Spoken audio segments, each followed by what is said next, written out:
to see him shoot more than 2 free throws. I think he drives a lot and creates a lot of contact. So we'll go back, study it to see what's happening. But there's no way that he plays the way that he plays, and like it's the free throw line 2 times. So we'll figure that part out, I guess. But he's phenomenal. He's an unbelievable player, unbelievable person, great teammate, great leader.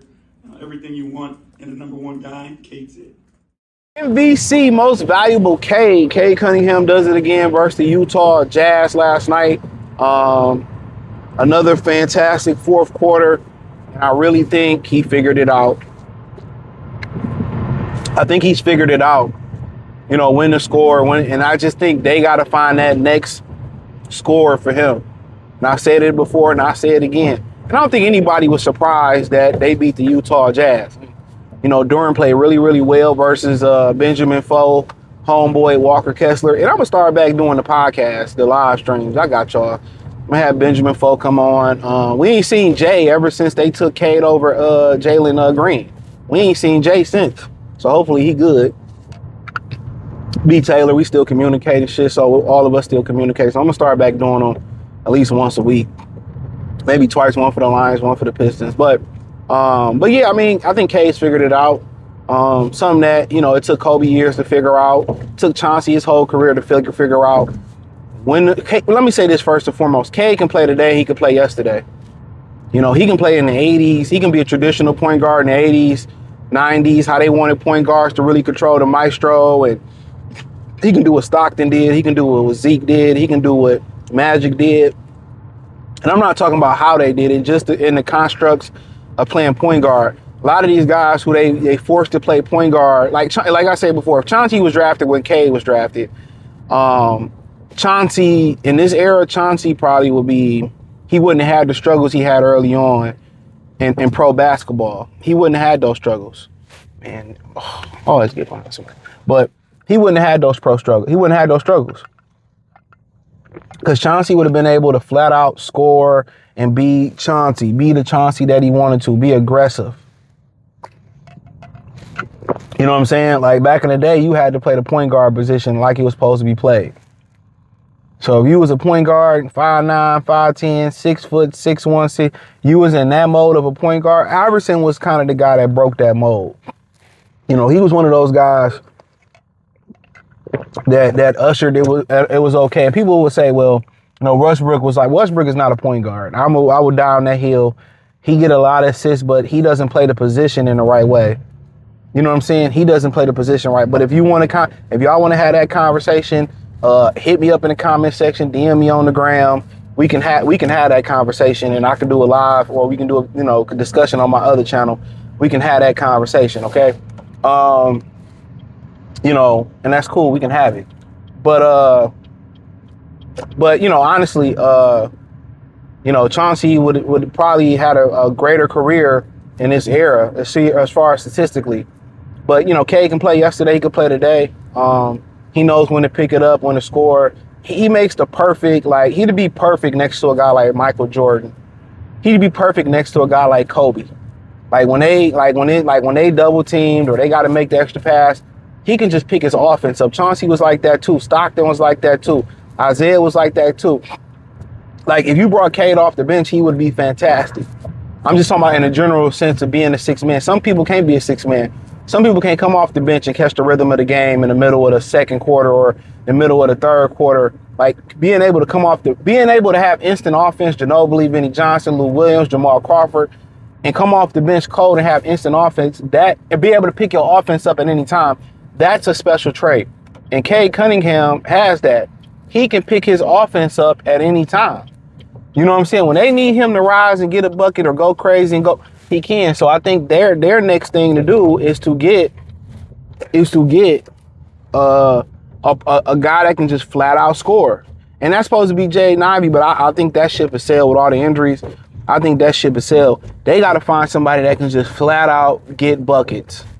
And if they can find out somebody that can flat out get buckets, this team is probably going to be a championship contender. Even if they finally get Beasley back, it's going to be very, very interesting. So, but yeah, he for the most part, he's figured it out.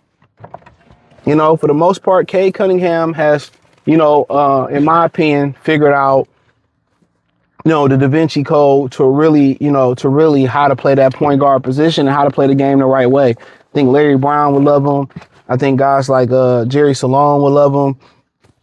I think all those old coaches would love to have a guy like that play the game he plays. He plays the right way. People say, well, what's the difference between him?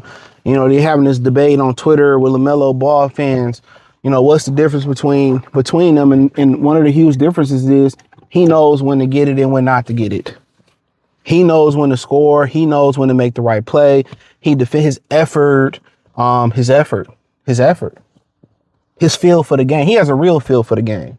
It may not be flashy behind the back. He plays winning basketball. And last night, he knows how to get to his spots. He knows how to play under control. He knows how to keep his teammates engaged. Like, if you didn't know, he's one of the guys. He defends as hard as them. He holds people accountable. I mean, and just the way he's found his rhythm. He finds his spots. And unfortunately, when we do watch him, and I'm going to speak on this to close it out, when we do watch him, he doesn't get the calls that he deserves. I think we all can agree to that. He doesn't get the calls that Cade Cunningham deserves. He deserves to get calls. And a lot of the calls I see guys even like Paolo get or Jalen Brunson get or SGA get, and he doesn't foul bait neither. And that was another discussion they was having on X, that he doesn't foul bait. But nonetheless, his ability to get to his spots, I think it's just truly amazing. But, he's not getting the foul calls that he deserves. He's not getting the foul calls that he deserves. He getting bumped and he finishing through contact, and they're not getting him to the foul line. For God's sakes, he was an MVP candidate last year. And you telling me he doesn't deserve the respect of at least getting some foul calls? I'm not saying that he need to get to the line as much as SGA. But I see him getting bumped like Paolo and not getting a foul call. But, when you play in Detroit, you don't get the benefit of the doubt. That's why I say when we win a championship, it's worth more than every Steelers championship, every Lakers championship, every Dodgers championship, Yankee championship. And places like Cleveland, Detroit, Minneapolis, Minnesota, Philadelphia, when those places that they don't want to see win championships, like Dallas, they didn't want to see Dallas win that championship over, I'm talking about the Mavericks, over the Miami Heat. They cheated them in the finals a few years before that. When those markets like that, Jacksonville, Orlando, Atlanta, Charlotte win championship, one championship is worth $1 million because you beat the system. When you see OKC win a championship, it's worth $1 million because they beat the system. You might see one person, he might be worth $100 million, and another guy, he might be worth $100 million. Let's just say he's worth $50 million. The guy that's worth 100, his parents gave him the $100 million. He inherited that money. But the guy who made 50, he got it from the ground up. So his character and his value of $1 is 9 times out of 10 be different than his. So that's kind of the comparison I'm trying to make. But hey, check out Detroit Pistons Talk playlist. Hit the link in the description. You can find Linktree. You can find me on X, Facebook, Kick, Twitch, the whole 9. Peace.